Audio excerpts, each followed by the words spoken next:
呢部 LP610咧，我哋一直跟個響聲，但係咧換咗一部分嘢都係唔得，都係唔中啊！咁今次真係翻工啦，係啊！咁原來佢最終嘅響聲就係個前叉觸器啊！前叉觸器連住個軸承嗰個傳動軸嗰個位置嘅軸承響啊！我哋而家咧最終都要幫客戶拆佢出嚟，之後咧重新換過啲軸承啊！咁呢一次嘅翻工都係免費㗎啦，幫客戶去跟進翻呢個問題啊！咁呢個叉觸器壞咗的話咧，其實有幾個處理方法嘅。第一個就係換新啦，唔使講啦。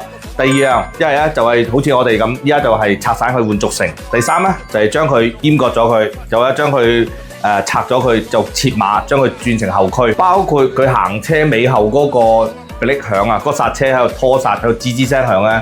我哋而家今次都將佢拆埋出嚟，免費幫佢處理埋，將佢後邊個卡鉗嘅活塞全部掹晒出嚟，全部翻新，搽過晒啲油，跟住重新再裝過去，都係免費同佢處理嘅今次。所以我哋今次等師傅裝好晒啲嘢，就出去試試，仲有冇有呢個響聲。